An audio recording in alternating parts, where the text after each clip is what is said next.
And since you're all here and engaged in this sort of inquiry and listening to this sort of lecture, I assume that you're all on the process of waking up. Or else you're teasing yourselves with some kind of flirtation with waking up. I am your father. I'm Batman. I'm Spartacus! Bond. James Bond. Hello. My name is Inigo Montoya. You killed my father. Prepare to die. Goonies never say die! You're killing me, Smalls! I see dead people.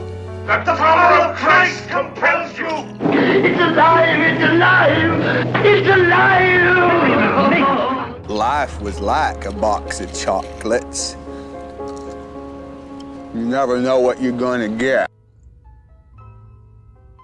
Hello, and welcome to the Cinephellas Podcast. That's right, Cinephellas, the only place where we will release 100 more podcast episodes before WB ever releases just a single look at the Snyder Cut. For the Cinephellas, I'm Nile Fortner, and on this episode of the Cinephellas Podcast, we have actress, singer, and filmmaker Shanice Archer. Archer is well known for her role as Marcy in Season 2, Episode 6 of the Netflix horror anthology series Creeped Out. Shanice Archer is also known for her musical talents as well. Going under the name Essay, some of Archer's albums include ENC 1101, Secondhand Smoke, and Learning Curves. Some of her songs include Chevy Drop Top, Cheddar, and let's have a little listen to a little clip from one of her songs, Sandcastle. It's not you, it's me. I built you up in my head full of dreams. I built fragile corridors with my weak knees. I hung portraits of the words you painted me. I tried to make diamonds out of glass. How foolish. Archer and I are good friends, and I recently wrote an article on her for South Florida's Sun Sentinel publication and online platform. Archer was a Broward County resident in South Florida, but she has taken her talents to the United Kingdom to go behind the camera for her passion project, Children of Oceanville. It's a short film about a teenage girl in a place where swimming is outlawed, and she must decide for herself what is natural and what humans have destroyed. But before I go any further, let's have a little listen to some of the trailer.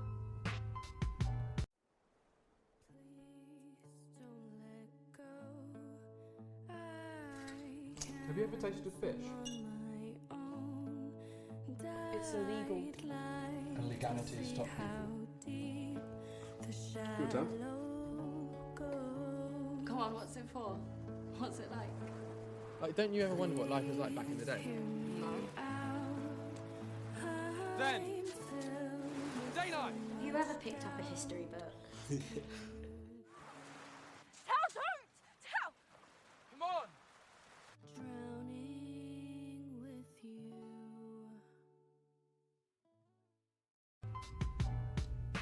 On this episode of the Cinephellas Podcast, Shanice Archer discusses Children of Oceanville, being a female filmmaker, being on Creeped Out, her music career, and a whole lot more. So if that sounds interesting to you, then let's get into it. Before we get started, does anyone want to get out?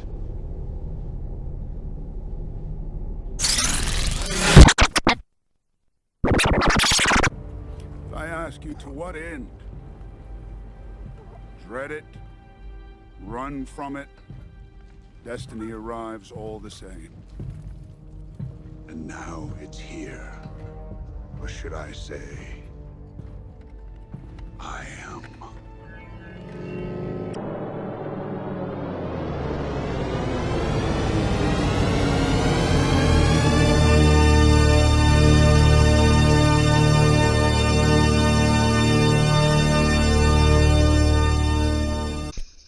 Hi Shanice, it's Nile. Hey, how are you? I'm doing well. Are you feeling better? Because you said you were sick. Oh, yeah, no, I had a really bad flu. I'm pretty sure it was just the flu, nothing else. But yeah, I mean, my throat might sound a little raspy at times, but I'm completely healed right now, so yeah. Okay, because I was hoping it wasn't something more serious, like, you know, what's going on right now. Yeah, I mean, I got over it, it was just over a week. Yeah, I'm pretty sure it was just a common cold. I've been isolated anyways, so that wasn't a problem for anyone else. Okay. And how's your quarantine going, since you mentioned it? You know what? It's going really, really well. I'm a homebody as it is, so being told to stay in is just an extra perk of me not having an excuse as to why I don't want to go outside. Okay. Yeah, I'm kind of the same way, but it's going well over here, too. It's just really quiet. That's good to hear. Yeah. And I haven't seen you since you were in here in Broward County, so how's life going other than that? Life is going really well. Just sticking my head down, doing a lot of writing. What about you? The same. I'm doing some articles, and I wanted to do some videos, but just, you know, it's harder with everything being closed, you know? Yeah, that's understandable. And, you know, that article got a lot of good feedback, the one that I did on you. Really? That's good to hear. A lot of people that I showed it to, I could only read it through screenshots because the Sentinel is not available over here. Oh, yeah. But my mom sent me screenshots, and it was really nice. Thank you. Oh, yeah, it was fun. And a lot of people shared it. And the editor, her name's Carrie Barnett. She was like, make sure you share it with her. We really like it. And I'm like, okay, I'll do it. That's awesome. Thanks. Yeah, so I'm gonna ask you some similar questions that you might know, but I just wanted to do this for the podcast. So, So Shanice, I remember last time you mentioned that you started acting when you were like 8 years old in a Lowe's commercial. Yeah. So how did you get involved with acting and performing from such a young age? You know what? I've been taking dance classes since I was about 2 years old. My sister was a dancer, and while we were at certain studios, they would pick some of the kids to model for dance catalogs. And when me and my sister started modeling for these dance catalogs, we'd get a few different people saying, you know, you should put them into acting classes and music classes, get them an agent. I think they do well. And my mom did. And that resulted in me getting my first commercial. And I've just been acting ever since. Okay. And what were some of the steps you took in order to get an agent? You know what? That question, at that age at least, is probably better for my mom. She handled, she was my manager, and she handled getting me an agent, and that, you know, the agent really helped progress my career. Alrighty, yeah, I understand. And even though you're in England now, but you're originally from South Florida, so what type of projects did you do that were here in South Florida? So in South Florida, I did mostly corporate and commercial work. This is before I really branched out into TV and film. And then growing up, I did some stage productions, you know, at the Coral Springs Performing Arts Center, and then, you know, some local school stuff. Oh, yeah, I know the Coral Springs Arts Center. I've actually written some stuff about what's going on there. Yeah, I used to love going there. I did classes there when I was younger, and I used to absolutely love going there. And is there anything that you learned or experienced in South Florida, like when it comes to arts and entertainment, that made you more prepared to go to England? You know what? I find that people, the South Floridians that are into performing arts and acting, they're really, really passionate. And that passion drives them, and they're really hardworking people. Floridians in general, we're really hardworking, and I've really taken that work ethic with me over here, and it has helped. That passion that South Florida has instilled in me and created in that I have for acting has really helped me over here. So yeah. No, I understand. Yeah, and what are some of the differences between like South Florida and England when it comes to like finding work? Like, which location is better in your opinion? I think there's a difference in what type of work is available. I do more TV and film over here than I did in South Florida. I did a lot more commercials over there. I think the presence of what is around is different. So I'm not really sure how comparable they are in terms of, what kind of work they have to offer. Okay. But do you prefer doing like commercial shoots or like film shoots instead?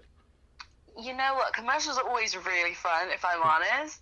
So I know a lot of my friends wouldn't say that. They would prefer to do TV and film. I do prefer to do TV and film. That is where my heart's at. But it's always really fun to have just a random commercial day and just have fun on set, you know what I mean? So I like them both. I can't choose. No, it's okay. I won't let you choose. And, you were on Creeped Out for Netflix. How did you get involved with that? So, I got an audition through my agent, and I got the scripts, and she was like, hey, you don't have to audition for this. And I was like, of course. So I went and saw Rob Kelly, and he casted me through that. And after, the second meeting, I got told that I got the role through my agent, and she phoned me up. And that I got it. And that's just kind of how I got involved with that, yeah. Do you remember what it was like when you were, reading for your part? In the audition room, it's funny, I actually auditioned for Kira first, which is my sister. So it was really fun to read for Kira, but then when they said, hey, can you come back and do Marcy, I was like, oh my gosh, this one is more me. And it was really fun because I got to come back and meet Simon, who was the director, and it was just a lot of fun. Every day with the crew was always fun. We always had laughs. It didn't really feel like work per se, and I think that's probably what I love most about being an actor in general. Is just a lot of our work doesn't feel like work when you're having so much fun and enjoy what you're doing. Yeah, I know what you mean. That's good. And I remember last time we were talking at your house, you mentioned that you were a big scary cat while on the set of the show. So what exactly really made you scared? You know what? Yeah, in general, I am a scaredy cat. But in Creeped Out, in my episode, we have this kind of creature called the Hidden, and that's played by Richard Brake. Now, Richard is notorious for doing scary roles. He was Joe Chill in Batman. He was in the Game of Thrones as the Night King. Mm-hmm. He's known for these really scary characters. And I wasn't prepared for that. We were rehearsing in an almost pitch black warehouse, and he was in full hair and makeup, the face makeup and all sorts, and there's a shot where I have to look back and he's there, and I wasn't expecting it because we were just rehearsing, and I looked back and he's there hovering over me, and my scream was ringing out throughout the whole warehouse. Everyone was laughing. I was literally so scared. I'm gonna be honest, that sounds pretty funny. I think I would have laughed too. Yeah, we laugh at it now. At the time, I was petrified. Okay. And while filming Creeped Out, did any scary memories come back to you that helped with your performance? You know what? Everything was pretty, in the moment and realistic, because I found a lot of the places we were shooting to be ominous and scary anyways.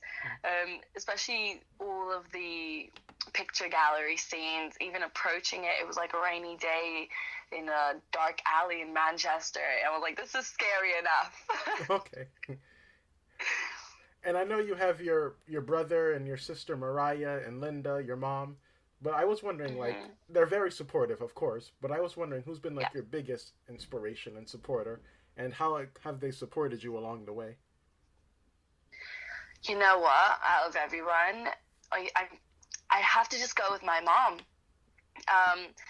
She really, really inspires me to just stay on track, and she always supports me, because there can be times in this industry where you doubt yourself, and she kind of reels me back in, and it doesn't matter how early or how late, because obviously there's a 5-hour time difference. She lives in Florida, I live in London, but no matter what time it is, if I call my mom like, Mom, please, can you rehearse these lines with me? I'm about to go in for an audition. She drops everything and she's like, okay, yeah, we'll run lines right now over FaceTime. Okay. So yeah, my mom. And what are some of like the difficulties of the entertainment business that most people may not realize? And how do you think you actually worked through some of those difficulties? Yeah, definitely self-doubt. Like I was saying, I think the atmosphere in which we're in the industry, it's really easy as an actor to doubt yourself when you go for audition after audition after audition, and there's so many other outside elements as to maybe why you didn't get it, and you can start to doubt your skill set, your talent. But I really get over that knowing that I spent a lot of time working on this skill set. I know that I'm capable. I have a mother, I have a family, I have an agent who reminds me I'm capable, and I'm still getting in rooms, and casting directors are still, wanting to see me. So that must mean I'm capable. So sometimes it's kind of like having to bring these truths to yourself and reassure yourself, well, obviously I wouldn't even be where I am right now if I didn't have some sort of talent. So it's trying to get over your self-doubt and constantly reminding yourself of these little truths. Absolutely, and that can apply to anything, actually. I totally agree.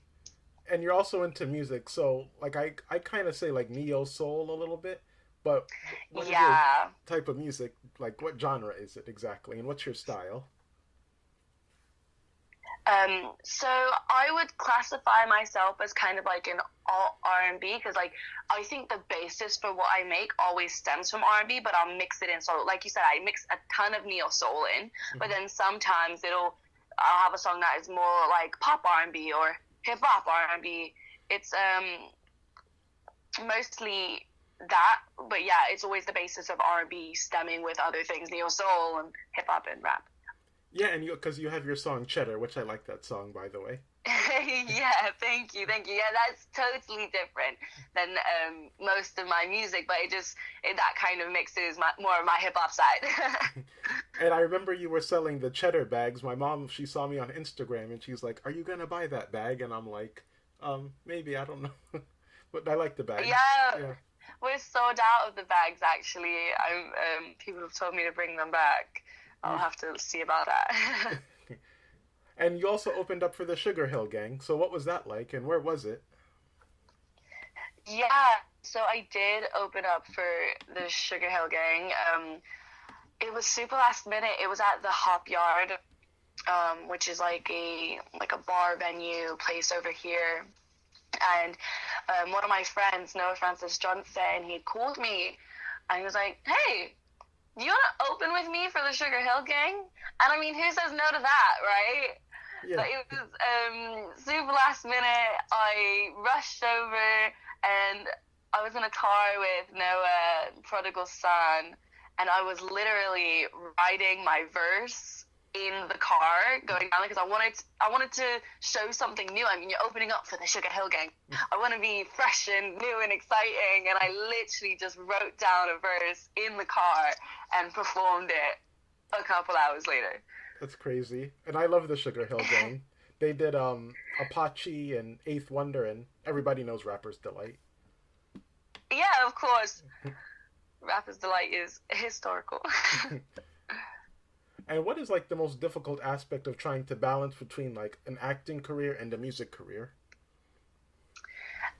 You know what?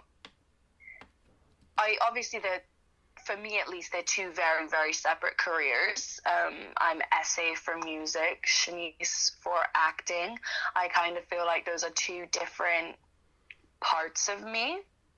I always like to stay up to date and always be on top of myself skill set wise. So laying out a schedule where I fit everything in and I'm always practicing and keeping on top of myself can be a little bit difficult when you're also trying to fit in, friends and family and sleep.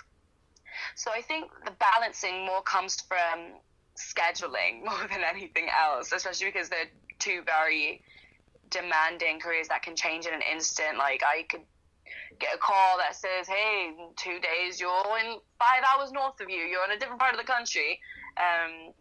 So yeah, I think just scheduling and staying on top of myself is a little bit difficult.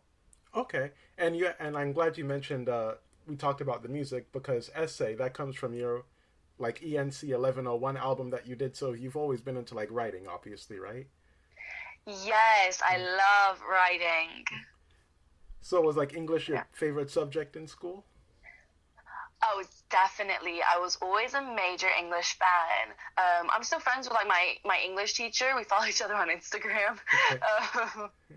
I've always loved English. And then when I got to college and I took ENC 1101, I loved it even more. We just got to write a ton of essays. And that's why I named my EP ENC 1101, because I kind of adopted each song as an essay. And it's kind of just a little look into my life and who I am. So, yeah. No, I like that album. I downloaded it. It's great. Thank you. And what, like, music are you currently listening to the most that you find inspirational? Ooh, inspirational. You know, I love Jhené Aiko. Mm-hmm. I just love her whole beings. I feel like she's inspires me.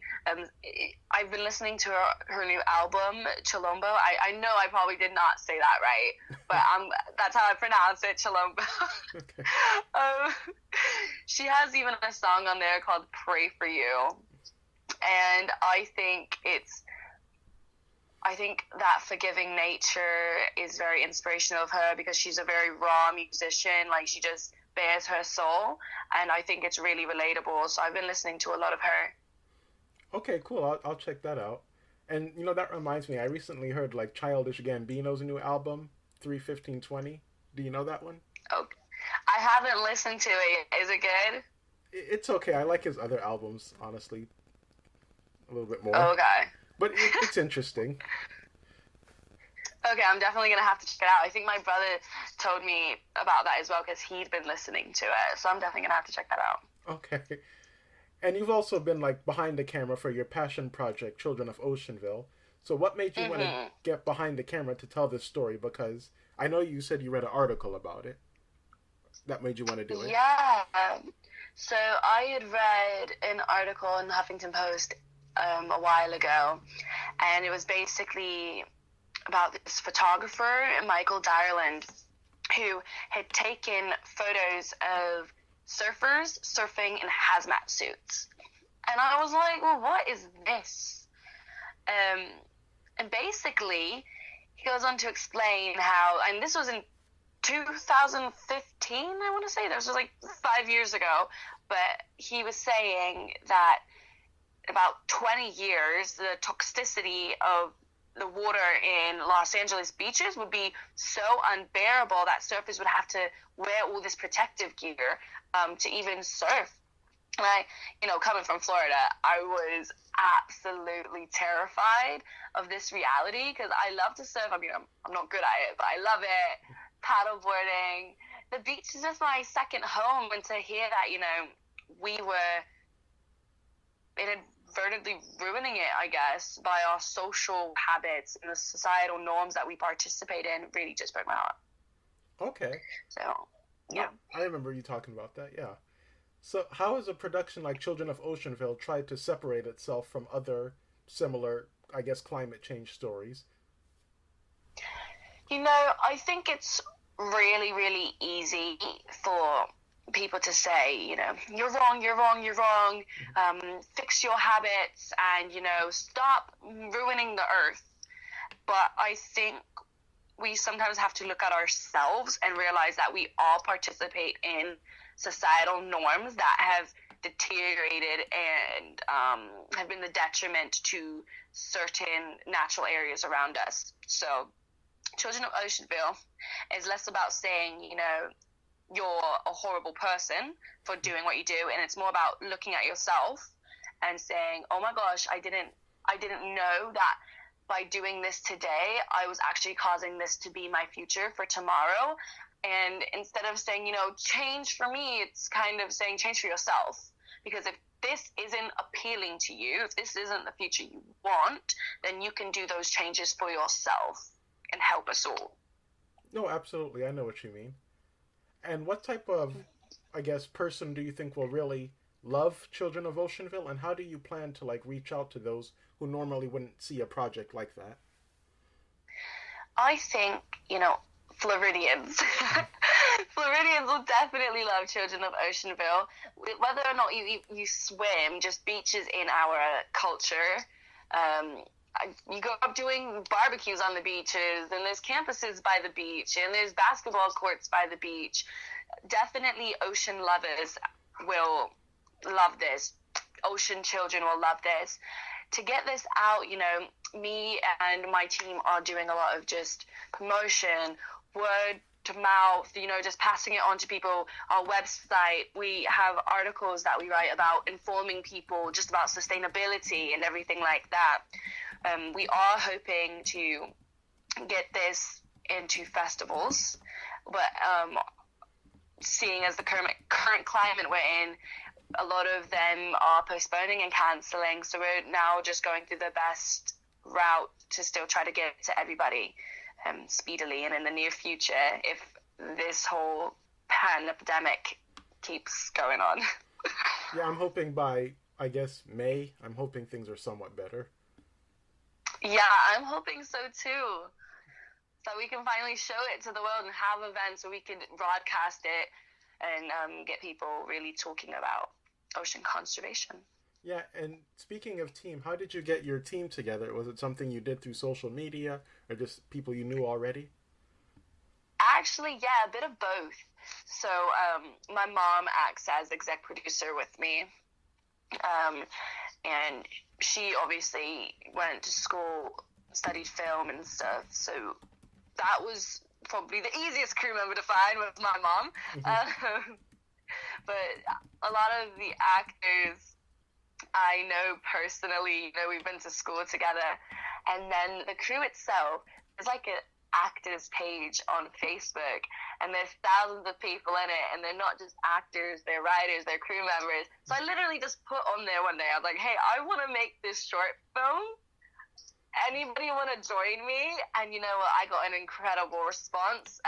But then I actually got in contact with a production company who we ended up working with, and I had found them through the Facebook group. So social media for the win. Okay.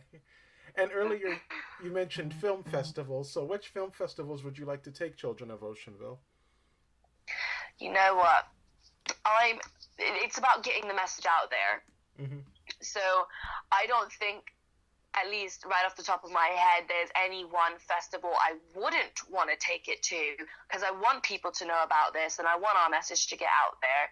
Like you said, to even the people who might not think about this and might not even have a foot in conservation right now, or environmental sustainability. So that I don't think off the top of my head there's one that I wouldn't want to take it to. Oh yeah, obvious, yeah. So what is it like, I guess, being a female filmmaker, and do you find it any more difficult, or do you feel people, I don't know, may treat you any differently that most people may not realize?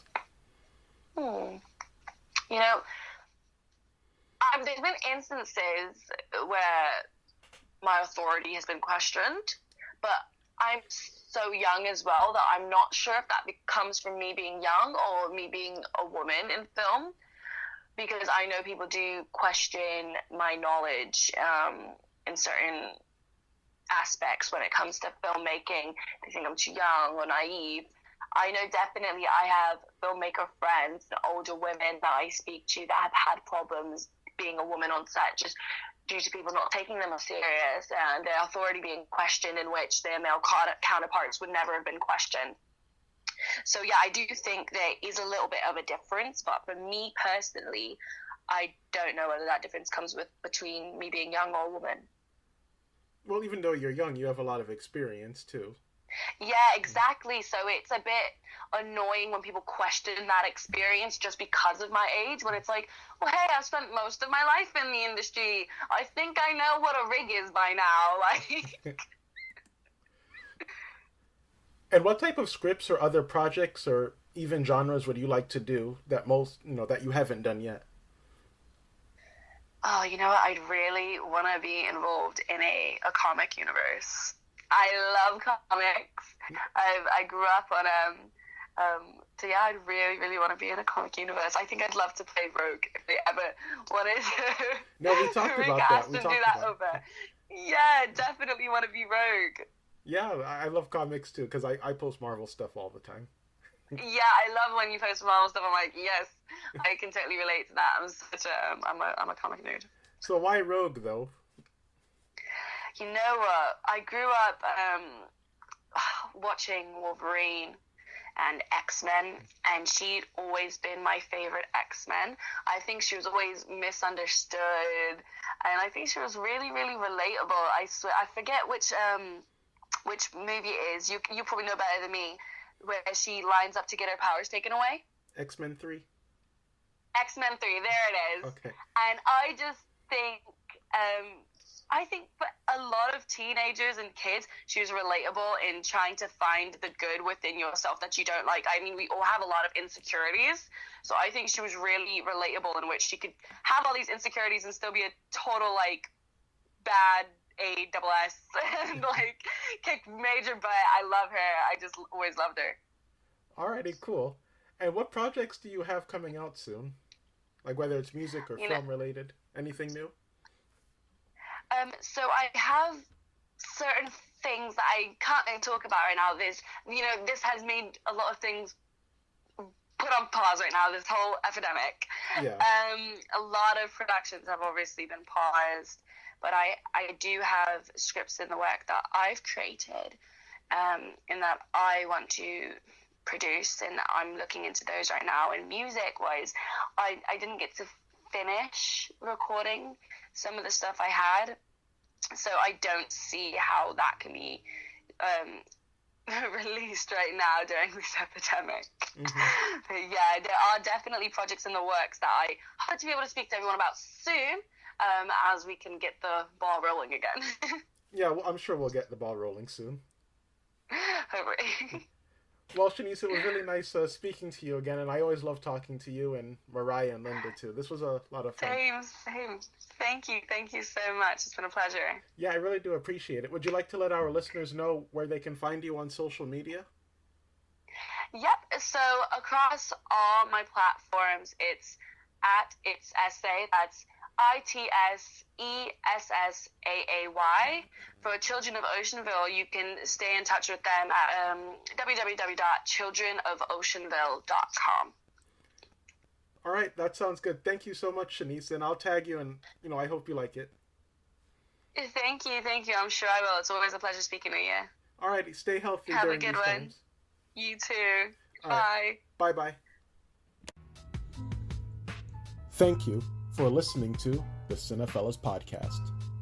Make sure you check out Cinephellas.com for movie reviews, movie and TV news, giveaways, more podcast episodes like this one, and a lot more. Make sure you also check out Cinephellas on YouTube for movie review videos, news, and more updates. And if you could do one more thing, just one more thing, please do follow the Cinephellas on social media such as Twitter, Facebook, and Instagram. We at Cinephellas really do appreciate your support. Well, like Daniel Craig as James Bond, this podcast episode has come to an end. I really hope you enjoyed it. And remember, as Drax from Guardians of the Galaxy once said, there are two types of beings in the universe, those who dance and those who do not. Until next time, I'm Nile Fortner of the Cinephellas, and I hope you have a good rest of the day and a good night. Why so serious? I am serious. And don't call me Shirley. Well, nobody's perfect. Go ahead. Make my day. E.T. Phone home. There's no place like home. Hasta la vista, baby.